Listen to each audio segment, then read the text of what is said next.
আমরা জানতাম, বারবার আমরা শিখে এসেছি, জেনে এসেছি যে গণমাধ্যম হচ্ছে গণতন্ত্রের চতুর্থ স্তম্ভ। স্বাধীন সংবাদ মাধ্যমের মধ্য দিয়েই সাধারণ মানুষ চারপাশের যাবতীয় ঘটনাগুলো জানতে পারবে, সত্য মিথ্যে যাচাই করতে পারবে। সেই অর্থে সংবাদ মাধ্যমের ভূমিকা গণতন্ত্রে অপরিসীম। কিন্তু আজকের বাস্তবতায় আমরা যেখানে দাঁড়িয়ে রয়েছি সেখানে ঠিক এইভাবেই বলতে হয় যে যদি গণতন্ত্রের জন্য কোনো বিপদ সংগঠিত করতে পারে তাহলে সেটা বোধহয় গণমাধ্যমই সব থেকে বেশি করে পারে। গণতন্ত্রের একটা বিপদ হিসেবে সামনে আসছে এই সংবাদ মাধ্যম। বলতে ভালো লাগছে না, কিন্তু এটাই সত্যি, এটাই ঘুরছে চারপাশে। যেভাবে সংবাদ মাধ্যম ক্রমাগত একটা নির্দিষ্ট লক্ষ্যের দিকে পরিচালিত হচ্ছে, যেভাবে একটা বিশেষ উদ্দেশ্যে সংবাদ মাধ্যমকে পরিচালনা করবার চেষ্টা করা হচ্ছে, যেভাবে আমাদের অভিজ্ঞতা বলছে বিভাজন, বিদ্বেষ, সাম্প্রদায়িক হানাহানিকে উস্কে দেওয়ার জন্য গণমাধ্যমকে ব্যবহার করা হচ্ছে, তাতে ঠিক এই মুহূর্তে বোধহয় এভাবেই বলতে হয় যে খবর থেকে সাবধান। ওই যে বিভিন্ন জায়গায় লেখা থাকে না যে বাড়ির কুকুর যদি থাকে তাকে বলা হয় কুকুর হইতে সাবধান, আগে থেকে সাবধান করে দেওয়া হয়। আমাদের তাই এখন মনে হয় যে যদি কোনো খবর দেখে কেউ উত্তেজিত হন, যদি খবর দেখে মনে করেন এটাই সত্য এবং সেই লক্ষ্যে এগিয়ে যেতে চান, তাহলে বলতে হবে খবর থেকে সাবধান থাকুন। খবর আপনাকে বিপথে চালিত করতে এখন সদা ব্যস্ত হয়ে পড়েছে। বৃহৎ পুঁজি তো বটেই, ছোট ছোট এলাকা ভিত্তিক নানা উদ্দেশ্য, নানা লক্ষ্য নিয়ে সংবাদ মাধ্যম এখন এগিয়ে আসছে। আর এখন ওই ইউটিউব কিংবা একটা মোবাইলের দৌলতে কে সাংবাদিক আর কে সাংবাদিক নয় তা যাচাই করা মুশকিল। সবাই এখন সাংবাদিকতার পাঠ দিতে এগিয়ে আসছেন।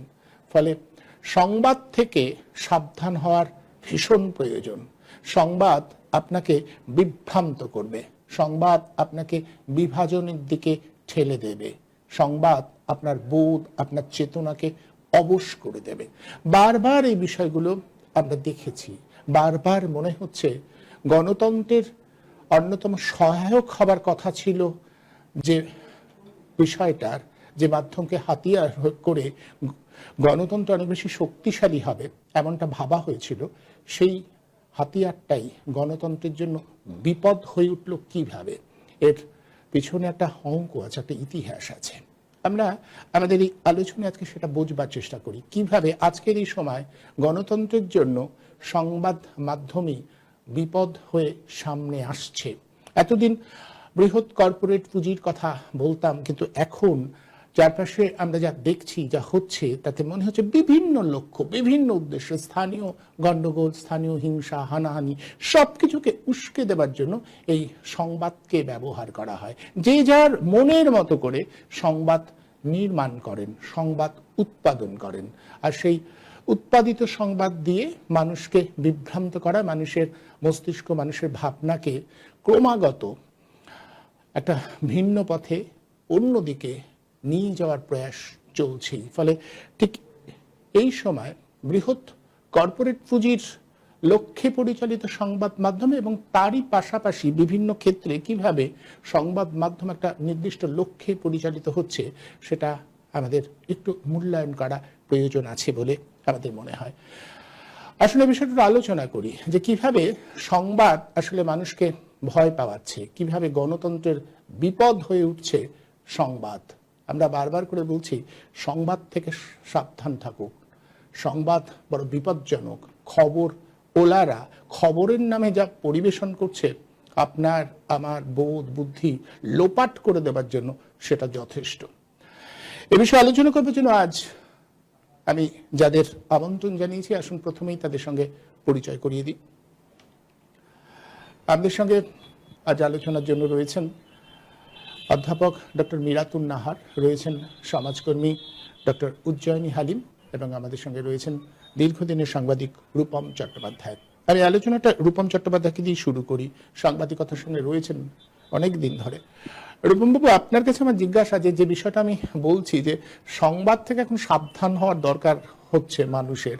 একটা সময় পর্যন্ত আলোচনা আমি বিভিন্ন জায়গায় বলেছি, বিভিন্ন জনের সঙ্গে আলোচনা করেছি যে বৃহৎ কর্পোরেট পুঁজি তার লক্ষ্যে মানুষের বোধ, মানুষের চেতনাকে অবশ করে দেওয়ার জন্য নানা চেষ্টা চালিয়ে যাচ্ছে, সেই একটা লক্ষ্যে সে যাচ্ছে। কিন্তু এই সাম্প্রদায়িক বিদ্বেষ, সাম্প্রদায়িক বিষ ছড়িয়ে দেওয়ার যে কাজটা সংবাদ মাধ্যম করছে, এবং সংবাদ মাধ্যমের যারা কর্মী তারাও এই বিষয়টাকে উস্কানি দিচ্ছে একটা বিশেষ লক্ষ্যে, বিশেষ উদ্দেশ্যে, যেভাবে সংবাদগুলোকে নিয়ে বিদ্বেষ ছড়ানোর কাজ চলছে, এতে সংবাদ সম্পর্কে মানুষের আর আগ্রহ থাকবে, বা মানুষও সংবাদ সম্পর্কে আগেই বুঝে নেবে যে এরা এই কারণে এইগুলো করছে?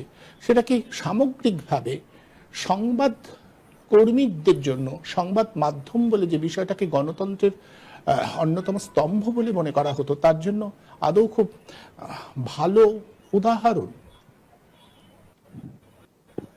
না, একটা কথা বলতে হবে, সংবাদ মাধ্যম আজকে যেখানে গিয়ে পৌঁছেছে, আমরা যদি বছর 20 পিছিয়ে যাই বা 25 যাই, তখন আমরা দেখি বিভিন্ন জায়গায় সংবাদ মাধ্যম, বিশেষ করে যখন টিভি এলো, তখন এই বৈদ্যুতিন মাধ্যমটির উপরে দলীয় কর্তৃত্ব স্থাপনের একটা চেষ্টা ছিল। তার আগে ছিল দলের মুখপত্র। দলের মুখপত্র ছিল বিভিন্ন, তারা অর্গানাইজার বার করতো। সিপিএমের গণশক্তি এক সময় সান্ধ্য ছিল, পরবর্তীকালে প্রভাতী দৈনিক হলো, এবং বিভিন্ন দল তারা করত। এবং কংগ্রেস করে ছিল, সেগুলো তো সামনে সামনে এটা ওরা সময় বৈদ্যুতিন মাধ্যম আসার পরে, যেহেতু বৈদ্যুতিন মাধ্যমটা খুব কস্টলি, অনেকটাই ব্যয় সাপেক্ষ মাধ্যম, ফলে তারা একটা ওই শিল্পপতিদের সঙ্গে বা ব্যবসায়ীদের সাথে কোলাবরেট করতে শুরু করলো। তখন যেটা ছিল সেটা যে ব্যবসায়িকদের স্বার্থ দেখো, তার সাথে আমার মতো করে সংবাদ পরিবেশিত হবে, সেটা দল কেন্দ্রিক বা দল নিয়ন্ত্রিত সংবাদ, এইটা ছিল শুরু হলো। এবং এখন যারা ধরুন খুব প্রমিনেন্টলি সংবাদ মাধ্যমের সামনে চলে এসছে বা সেভাবে পরিচিতি পেয়েছে মুখগুলো, এই মুখগুলোকে আপনি 10 বছর আগে বা 20 বছর আগে একটু ফিরে যান, দেখবেন এরা একটা দলের হয়ে কথা বলছে, মাঝে আরেকটা দলের হয়ে কথা বলছে, আজকে আরেকটা দলের হয়ে কথা বলছে। এরা দলীয় সাংবাদিক, এরা কিন্তু সাংবাদিক নয়, এরা দলীয় সাংবাদিক। এবং মানুষ যায় তাদের করার পেছনে একটাই কারণ আছে, যে আজকে যিনি তেলাপিয়া হয়েছেন, তিনি কিন্তু একদিনে তেলাপিয়া হন। তিনি আগে একটা পুঁটি ছিলেন, তারপর আরেকটু বড় হয়েছেন, তারপরে তিনি তেলাপিয়া হয়েছেন, ভবিষ্যতে হয়তো তিনি রুই কাতলা অন্য কিছু হতে পারেন। কিন্তু এই যে বিবর্তনটা, আগে সংবাদের বিবর্তন হতো, এখন সাংবাদিকদের বিবর্তন হতো, ব্যাপারটা কিন্তু লক্ষণীয়। সংবাদ পাল্টে যাচ্ছে, সংবাদের ধারা পাল্টেছে। হ্যাঁ, এবং আমরা এখন বিশেষ আলোচনা ঢুকবো না, তার বড় পরিসর আলোচনা করা, যে সংবাদ পরিবেশনের ধরন, তার ঢং, তার আঙ্গিক অনেক রকম পড়বে। কিন্তু সেই বদলটা মানুষের পক্ষে ছিল, সমাজের পক্ষে ছিল, মানুষ সেটাকে একভাবে সেটাকে গ্রহণ করেছে। কিন্তু সাংবাদিকদের পাল্টে যাওয়া, এটা কিন্তু এভাবে সংগঠিত আকারে দেখা যায়। আপনি যদি এমডি আকবরকে দেখেন, তিনি কংগ্রেস করেন। অরুণ শৌরীকে দেখেন, যে ইন্ডিয়ান এক্সপ্রেস ছেড়ে দিয়ে বিজেপি করেছেন। এরকম বহু সময় ছিল, আমরা দেখেছি সাংবাদিকরা সাংবাদিকতা ছেড়ে দিয়ে তারা দলে গেছেন। কিন্তু আজকে যেটা করছে দেখতে পাচ্ছি আমরা, সেটা হচ্ছে সাংবাদিক, তিনি চুরি করছেন, তিনি জেলে যাচ্ছেন, জেল থেকে বেরিয়ে বলছেন ওই লোকটাই আসল দোষী, ওই লোকটা আমার থেকে বেশি চুরি করেছে, ওই কিন্তু মূল। তারপরে বেরিয়ে লোকটার দলে আবার বা সেই মহিলার দলে আবার জয়েন করছে।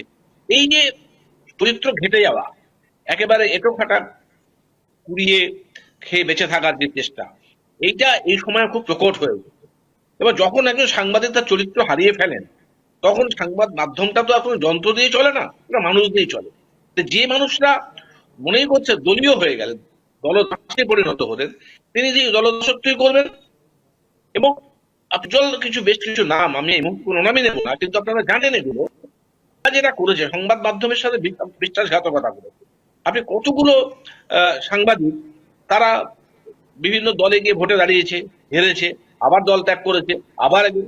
সেদিন একজন সাংবাদিককে দেখলাম, তিনি এক সময় বর্তমানে চাকরি করতেন, তিনি ছিলেন কংগ্রেসের গোড়া সমর্থক, তারপরে তিনি বিজেপি হলেন, তারপরে এখন তিনি আবার তৃণমূলের দেশ বাঁচাও গণতন্ত্র বাঁচাও মঞ্চে গিয়ে বসে আছেন। এরকম অসংখ্য মানুষকে দেখছি আমরা পাল্টে যাচ্ছি।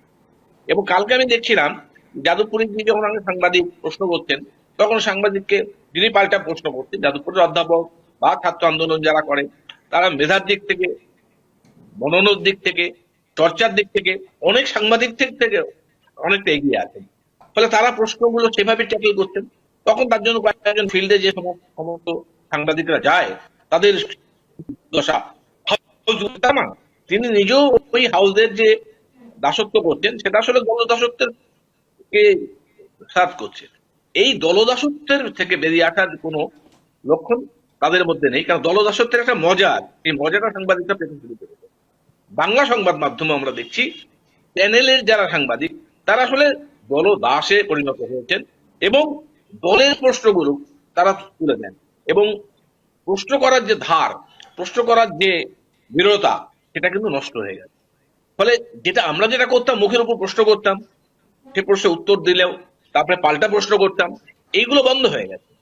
বন্ধ কোশ্চেনটাই হচ্ছে এমন একটা বল দেয়া হবে তাকে, তিনি সেই বলটাকে সপাটে ছয় মারতে পারেন, এবং সেটা করলেই তিনি খুশি।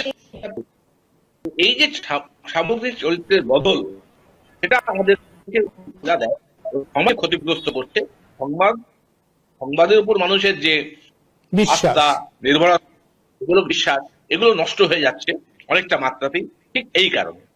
বেশ, একদম অভিমুখটা ঠিক করে দিয়েছেন রূপম চট্টোপাধ্যায়। আমি মীরাতুন্দির কাছে আসবো। মীরাতুন্দি, আপনিও প্রত্যক্ষ করছেন, আপনি বারবার করে দলের কথা বলেন, সেই দলের কথাই বলে ফেললেন রূপম চট্টোপাধ্যায়। সংবাদ মাধ্যমে যদি দল কেন্দ্রিক হয়ে যায়, দলদাসত্ব, মানে সাংবাদিকরাও যদি দল, একটা নির্দিষ্ট রাজনৈতিক দলের দাসত্ব করবার লক্ষ্যেই সাংবাদিকতাটা করেন, তাহলে তো আর সাংবাদিকতাটা কি আদৌ সাংবাদিকতা থাকে? দুঃখের কথা যে যে শব্দ বা শব্দবন্ধ আমরা বহুদিন থেকে শুনে আসছি, কুকুর হইতে সাবধান, আর কোনো কিছু সাবধানের কথাটা খুব একটা লক্ষ্য করা যায় না। কুকুর হইতে কথাটা কিন্তু একদম কুকুর মোটেও বিপদ ডেকে আনে না। কুকুর যাদের পোষ্য হয়, তারাই কিন্তু বিপদটা ডেকে আনে।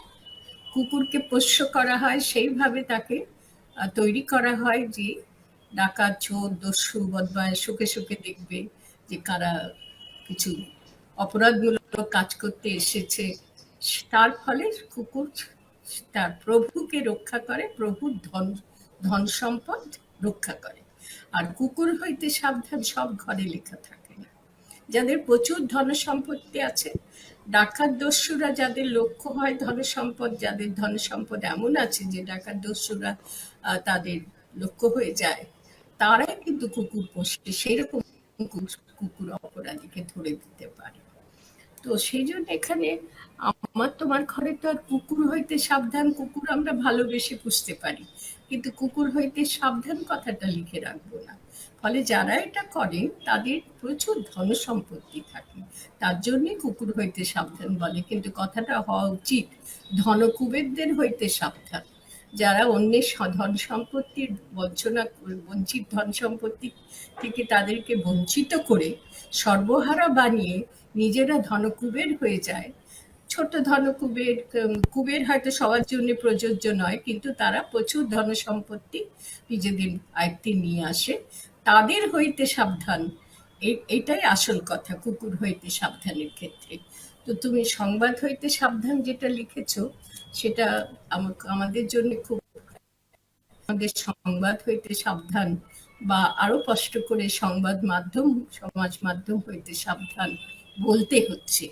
অত্যন্ত মাথা হেট হয়ে যাওয়ার কথা। কুকুর কারো পোষ্য হতেই পারে, সে এমন প্রাণী যে পোষ্য হতে পারে, কিন্তু আমরা যাদের সমাজ মাধ্যম বা সংবাদ, নিজে তো কারো পোষ্য হয় না, পোষ্য হতে পারে না। তো সমাজ মাধ্যম বা সংবাদ মাধ্যম যারা সংবাদ পরিবেশন করে, তাদের হইতে সাবধান। তারা তাদের ভূমিকাটা অত্যন্ত নগ্ন হয়ে যাচ্ছে আজকে। আমাদের বলতে হচ্ছে যে তারা যে সংবাদ পরিবেশন করছে, সেই সংবাদ হইতে সাবধান, সংবাদগুলো ঠিক নয়।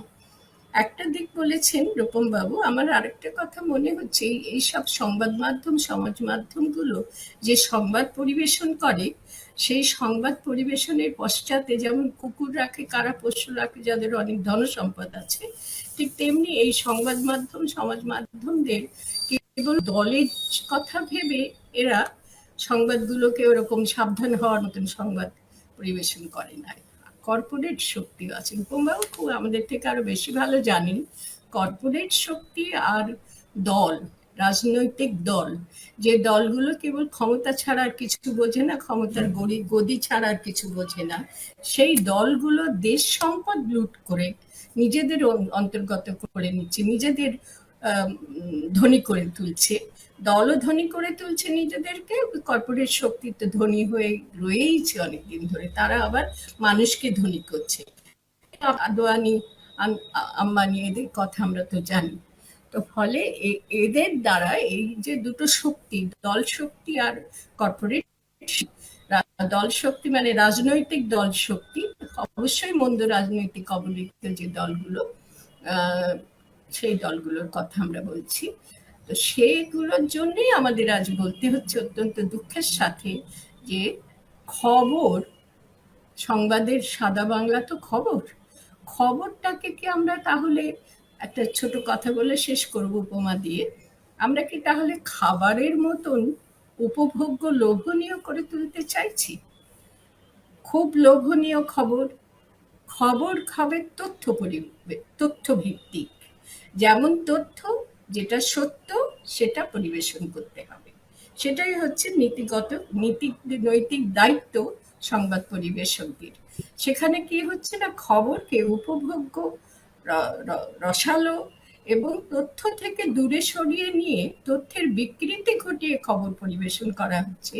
একবার আমি লিখেছিলাম, তুমি যখন কাগজে লিখতে তখনও লিখতাম, আমি এখন ছেড়ে দিয়েছি, যে খবর না খাবার, খবরকে এখন খাবারে পরিণত করা হচ্ছে।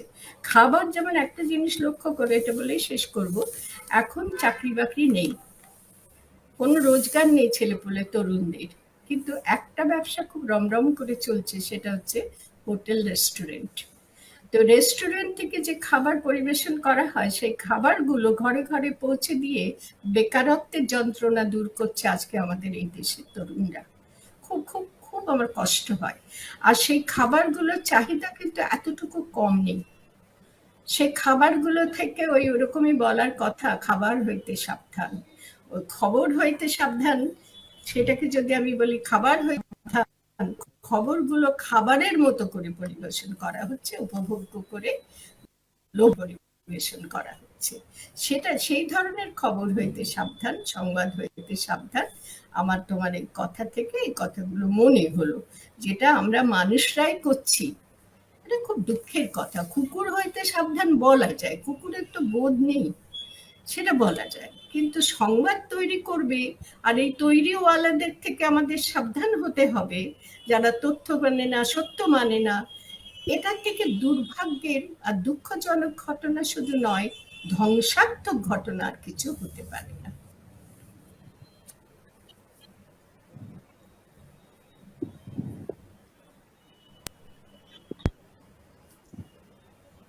শোনা যাচ্ছে না, আমি শোনা যাচ্ছে না বোধহয়। হ্যাঁ, পিসিআর কে বলবো, পিসিআর কে আমি বলছি, শোনা যাচ্ছে না বোধহয়। হ্যাঁ, এবার শোনা যাচ্ছে। শোনা যাচ্ছে? শোনা যাচ্ছে এবার। হ্যাঁ, শোনা যাচ্ছে। ওই জন্য আপনার কাছে আমার জিজ্ঞাসা, যে প্রসঙ্গটা নিয়ে আমরা আলোচনা করছিলাম, যে সংবাদ মাধ্যমে তো দায়িত্ব গণতন্ত্রকে রক্ষা করা, সেই সংবাদ মাধ্যম যদি এইভাবে গণতন্ত্রের জন্য বিপদ হয়ে আসে, তাহলে যেমন সংবাদ কর্মীদের একটা দায়িত্ব থাকে, উল্টো দিকে বোধহয় নাগরিকদের আরো বেশি সচেতন হওয়া দরকার। নাগরিকরা যে মিলাতুন্দি বলছে খাওয়াবে, কোন খবরটা খাবে লোকে, এই যদি খবর পরিবেশনের লক্ষ্য হয়, তাহলে তো খুবই বিপদের কথা। হ্যাঁ, নিশ্চয়ই। তবে আজকে আলোচনা যেটা করছেন খুব প্রাসঙ্গিক আলোচনা। আমি আপনার সাথে যখন কথা হচ্ছিল তখনও বললাম এটা বারবার আজকে আলোচনা হওয়া উচিত। আমরা বলি গণতন্ত্রের চতুর্থ স্তম্ভ সংবাদ মাধ্যম, কেন বলি? কেন হঠাৎ করে গণতন্ত্রের চতুর্থ স্তম্ভ বলে সংবাদ মাধ্যমকে আমরা চিহ্নিত করেছি? আমাদের একটা প্রত্যাশা ছিল যে সংবাদ মাধ্যম জনগণের আওয়াজ হয়ে উঠবে, জনগণের যে আশা আকাঙ্ক্ষা চাহিদা সেগুলোকে সরকারের সামনে, যারা আমাদের দেশ চালাবেন শাসক গোষ্ঠীর সামনে উপস্থিত করবে। আরো আমাদের যেটা একটা চতুর্থ স্তম্ভর জায়গা বলার পিছনে একটা বড় কারণ হচ্ছে, আমরা বলছিলাম আমরা সংবাদ মাধ্যমকে একটা কুকুরের ভূমিকাতেই দেখতে চেয়েছি, কিন্তু কি ধরনের কুকুর? ওয়াচডগ। তো ওয়াচডগের ভূমিকায় দেখতে চেয়েছি, এবং সেটাই দেখতে পাওয়া উচিত যে আমাদের তার থেকে সাবধান থাকতে হবে। কে সাবধান থাকবে? শাসক গোষ্ঠী সাবধান থাকবে, যারা দেশের মানুষের প্রতিনিধি হয়ে শাসন ক্ষমতাতে বসেছেন তাদের ওয়াচ করবে, তাদের অ্যাকাউন্টেবিলিটি, জবাবদিহিতা নিশ্চিত করার কাজটা সংবাদ মাধ্যমের। সেই জায়গাতে সংবাদ মাধ্যমের একটা গুরুত্বপূর্ণ ভূমিকা। এটা আমাদের যারা গণতন্ত্রের ভিত্তিপ্রস্তর স্থাপন করেছেন, এবং শুধু আমাদের দেশে না সারা বিশ্বেই তারা এটাকে এই দিক থেকে দেখেছেন। এবং একটা আমাদের মতন দেশে বিভিন্ন ধরনের যে মতামত, বিভিন্ন ধরনের যে আলাপ আলোচনা, সেগুলোকে একটা স্থান করে দেবে সংবাদ মাধ্যম। কিন্তু এই যে তিনটে কথা বললাম, এই তিনটের সম্পূর্ণ বিপরীত জিনিসটা আজকে সংবাদ মাধ্যমের কাছে আমরা দেখতে পাচ্ছি। আপনি সেটা সোশ্যাল মিডিয়া বলুন, সোশ্যাল মিডিয়াও এক ধরনের আজকে সামাজিক মাধ্যম, আপনি বলছিলেন ইউটিউবের কথা, সেটা বলুন, প্রিন্ট মিডিয়া, ইলেকট্রনিক মিডিয়া, সেখানে জনগণের ইস্যু কি আমরা দেখতে পাচ্ছি? মানে আমি খুব সাধারণভাবে জনগণের ইস্যু বলছি, যে আজকে জলের উপরে ট্যাক্স বসছে, রাস্তার অবস্থা খারাপ, বেকারত্ব, জিনিসপত্রের দাম বাড়ছে। এটা সামগ্রিকভাবে খবরের কত অংশ, এবং কত অংশটা বেশ আর খবরের কত অংশটা হচ্ছে নানান ধরনের, যে কথাটা মীরাতুন্দি এবং রূপমবাবু বলেন, নানান রকম প্রচার। সংবাদ মাধ্যম যদি প্রচার মাধ্যম হয়ে যায়, এবং প্রচার মাধ্যম তাও বিশেষ কিছু দলের প্রচার মাধ্যমে পরিণত হয়, তো তখন তো সংবাদ মাধ্যমের কাছে যে আসল কাজটা একটা ডেমোক্রেসিতে মানুষ এক্সপেক্ট করে, তার সেই ভূমিকাটা অবান্তর হয়ে যায়, অপ্রাসঙ্গিক হয়ে যায়। আজকে আমরা সেটাই দেখছি। এর পিছনে যেটা এতক্ষণ আমরা আলোচনায় শুনলাম সবটাই ঠিক। একটা হচ্ছে বৃহৎ পুঁজির ভূমিকা, কর্পোরেট কন্ট্রোল সংবাদ মাধ্যম, আর একটা ক্লায়েন্টেলিজম, মানে বিভিন্ন ধরনের রাজনৈতিক দলের বিভিন্ন ব্যক্তিত্বরা বিভিন্ন সংবাদ মাধ্যমকে পরিচালনা করেন, এবং শুধু পরিচালনা করেন না, তার ওনার সেগুলোকে তাদের সংবাদ মাধ্যম। তো এবং সুতরাং সেই সংবাদ মাধ্যমগুলোর কাছে সাধারণভাবেই আমরা খুব মানে আর বেশি কিছু আশা করতে পারি না, যে একটি বিশেষ রাজনৈতিক দলের সংবাদ মাধ্যম সেই রাজনৈতিক দলের স্বার্থ রক্ষা করেই কথা বলবে। কতটা অপ্রাসঙ্গিক এখানে সংবাদ মাধ্যমের সেই চতুর্থ স্তম্ভের ভূমিকা, যেখানে সংবাদ মাধ্যমকে ভাবা হয়েছিল জনগণের স্বার্থ রক্ষা করে কথা বলবে, হ্যাঁ, জনগণের ওয়াচডগ হয়ে থাকবে, সেই জায়গাটা আর নেই। এবং সুতরাং এবারে সংবাদ, যেখানে যে সংবাদের মধ্যে খুব একটা সারবত্তা নেই, সেই সংবাদগুলোকে নানান ধরনের চটকদারি ভাবে পরিবেশন করা। মীরাতুন্দি খাবারের কথা বলছেন, খাবার থেকে সাবধান, কোন ধরনের খাবার থেকে? ফাস্ট ফুড থেকে সাবধান, যে খাবার স্বাস্থ্যের পক্ষে হানিকর। সেই রকম ভাবেই যে খবর স্বাস্থ্যের পক্ষে হানিকর, মানসিক স্বাস্থ্য, দেশের স্বাস্থ্য, গণতন্ত্রের স্বাস্থ্য। খবরের মধ্যে অনেক রকম, আমি রিপোর্ট এখানে উল্লেখ করব না, কিন্তু রূপম বাবুরা আছেন, ওনারা বলতে পারবেন। আজকে ফেক নিউজ মেইন স্ট্রিম মিডিয়ার একটা বড় অংশ জুড়ে রয়েছে। সেকেন্ড রয়েছে প্রোপাগান্ডা, একদম খোলামেলা প্রোপাগান্ডা, খোলামেলা ফেক নিউজ। আজকে শুধু এই সমস্যাটা শুধু ভারতের বললেও ভুল বলা হবে, সারা বিশ্বের। আমরা আমেরিকার নির্বাচন দেখলাম, তার আগে আমরা দেখতে পাচ্ছি সংবাদ মাধ্যম সেখানে কিভাবে দুটো দলে ভাগ হয়ে যাচ্ছে, এবং কিভাবে সংবাদকে বিকৃত করে পরিবেশন করা হচ্ছে। তো সেই জায়গায় মানুষকে এখন একটা কথা আমরা আগেও আলোচনা করেছি, এখনো সেটা বোধহয় আলোচনা করার দরকার, যেটা আপনি বলেন নাগরিকের কর্তব্য। সাধারণ মানুষ তো ওইসব সংবাদ, আজকাল খবর কাগজে, আমি জানি না তথ্য রূপম বাবুরা আরো ভালো দিতে পারবেন, খবর কাগজের বিক্রি সম্ভবত কমে যাচ্ছে দিন দিন, এবং মানুষ এই ধরনের একদম যে ধরনের ডিজিটাল, প্রত্যেকটা সংবাদ মাধ্যমে ডিজিটাল মানুষ দেখছেন। এবং আপনি যেটা বলছিলেন ডিজিটাল, আগে সাংবাদিকদের একটা ট্রেনিং থাকতো, এখন সেই ট্রেনিংটাও নেই। আর আমরা প্রাক স্বাধীনতার সময় থেকে স্বাধীনতা পরবর্তী সময় যাদের বিশিষ্ট সাংবাদিক বলে জেনে এসেছি, তাদের মতের সাথে আমাদের মতের মিল না থাকতে পারে, কিন্তু তারা একটা বিশেষ মত বা একটা আদর্শের পরিপ্রেক্ষিতে সাংবাদিকতাটা করতেন। আজকে সেগুলোও নেই। আজকে মানে সস্তায় দলদাসে পরিণত হওয়ার ব্যাপারটা। এবারে মানুষ যখন সংবাদ কনজিউম করাই বলবো, সংবাদ খাচ্ছেন, তখন সেইটা হচ্ছে বিনা পয়সায় খাচ্ছেন, ফ্রি ইনফরমেশন, ফ্রি সংবাদ। তো ফ্রি যখন, আজকে দুনিয়াতে তো বিনা পয়সায় কিছুই নেই, যেখানে আমি বিনা পয়সায় সংবাদ খাচ্ছি বা পাচ্ছি বলে মনে করছি, আসলে আমি আমার বিবেক, আমার বোধ বুদ্ধিগুলোকে সেখানে বন্ধক দিয়ে দিচ্ছি। একজন আমি কি বলবো, একজন নাগরিক হিসেবে, একজন মানুষ যে আমি সংবাদ পড়ছি বা দেখছি হিসেবে, আমাদের কর্তব্য, নাগরিক কর্তব্য যেমন নিশ্চয়ই, মানে রাজনৈতিক দলগুলোর জবাবদিহিতা, আমাদের জনপ্রতিনিধিদের জবাবদিহিতা নিশ্চিত করা, সংবাদ মাধ্যমকে যদি আমরা চতুর্থ স্তম্ভ বলে মনে করি ডেমোক্রেসি, তার জবাবদিহিতাটা নিশ্চিত করাও এই আমাদের নাগরিকদেরই কর্তব্য। এবং একটা ছোট কাজ করতে হবে, ভালো সাংবাদিকতা, ভালো সংবাদ পেতে গেলে ভালো সাংবাদিকতার পৃষ্ঠপোষকতাটা মানুষকে করতে হবে, তার জন্য দরকার হলে একটু খরচও করতে হবে। সেই জায়গাটাতে কুণ্ঠিত হলে চলবে না, সেখানে বোধহয় তাদের আরেকটু উৎসাহিত করা দরকার। বেশ, আমি আবারও আসবো রূপম চট্টোপাধ্যায়ের কাছে। রূপম বাবু, আপনার কাছে আমার জিজ্ঞাসা হচ্ছে যে সংবাদ মাধ্যমের নৈতিকতা, একেবারে ন্যূনতম একটা নৈতিকতা মেনে কাজ করা, এটার জন্য সংবাদ কর্মীরা, আমরা যারা সাংবাদিক, তারা কি কখনো সেই দায়বদ্ধতার জায়গা দেখিয়েছি? বড় বড় মিডিয়ায় যারা এখনো কাজ করছে, আমাদেরই এক সময়কার বন্ধু বান্ধবরা, তারা এইভাবে এতটা, মানে আমরা যদি সবাই এক হয়ে কর্তৃপক্ষকে এটা বলতে পারতাম যে না, এতটা ইয়ে করা যাবে না, মানে আমরা করব, কিন্তু সাংবাদিকতার যে নৈতিকতা সেটাকে মেনে অন্যগুলো করতে হবে। কারোর উদ্দেশ্য নিশ্চয়ই সিদ্ধ করবার কথা বলতে হবে, কিন্তু সাংবাদিকতার ন্যূনতম যে এথিক্স, সেটাকে খণ্ডন করা যাবে না। সমস্ত সাংবাদিকরা যদি একজোট হয়ে সেই কথাটা বলতে পারতো, তাহলে হয়তো কর্তৃপক্ষ, সেই রকম পরিস্থিতিকে কখনো এসেছে? আমরা তো দেখছি বিভিন্ন জায়গায় সাংবাদিকদের কিভাবে ব্যবহার করা হয়, মানে গালাগালি দিচ্ছে লোকজন, গালাগালি দেওয়ারই তো যোগ্য। আমি তো বুঝতে পারি না, যখন তারা গালাগালি খান তখন বলে আমি কি করব, আমি তো চাকরি করছি। আমি এই কথাটার মানেটাই বুঝতে পারি না, যে যখন দালালি করবার জন্য তারা আক্রান্ত হয় কিংবা বিভিন্ন জায়গায় গিয়ে তারা মানুষের রোষের মুখে পড়ে, তখন বলে আমার কিছু করার নেই, আমি চাকরি করছি মানে কি উনি সাংবাদিকতাটা করছেন না? এটাও তো পরিষ্কার হওয়া দরকার। আমি আকাশ বাংলা চাকরি করেছি 5 বছর। এবার দল নিয়ন্ত্রিত ছিল, মাঝে মাঝে জিজ্ঞাসা করতো যে মৌপিয়া নন্দী বা অঞ্জন ব্যানার্জি উনি কি পার্টি মেম্বার? পার্টি মেম্বার নেই। তাই বললাম আমি ঠিক জানি না, তবে তোমাদের পার্টি মেম্বারশিপ ওকে দেওয়া উচিত। তো এইটা হচ্ছে পরিষ্কার। আমি হাওড়ায় যেতাম, মাঝে মাঝে আমাকে বললো ওরা কি পার্টি মেম্বার না পার্টি মেম্বার নয়। তারা কিন্তু ইনোসেন্টলি জিজ্ঞাসা করতো, জিজ্ঞাসা করার মধ্যে কোনো স্ট্রেস নেই। তাই বললাম যে পার্টি মেম্বার নয়, কিন্তু পার্টি মেম্বারশিপ ওদের দেওয়া উচিত। এখন এইটা দিয়ে শুরু হয়েছে, আজ থেকে 25 বছর আগে 2001 সালে এটা দিয়ে শুরু হয়েছে। অঞ্জন প্রয়াত, মৌপিয়া মানে ওই অনেকে উপরে ওঠে, ও লুডুর মতো, মানে ওই মই নিয়ে ওঠে আর সাপের মুখ থেকে পড়ে। ওরা আজকে কলকাতা টিভি, তৃণমূলের আর একটা প্রতিষ্ঠান। এবার মুশকিল হচ্ছে যে এরা যদি মাথায় থাকে, তাহলে আপনার নৈতিকতা থেকে আসবে। হঠাৎ দেখা মধ্যে হেলিকপ্টারে 2জন সাংবাদিক ঘুরে বেড়াচ্ছে, এবং সেই 2জন সাংবাদিক কেন মুখ্যমন্ত্রী হেলিকপ্টারে চললেন, কি যোগ্যতায় চললেন, কি প্রয়োজনে চললেন, সেটা ব্যাপার নয়।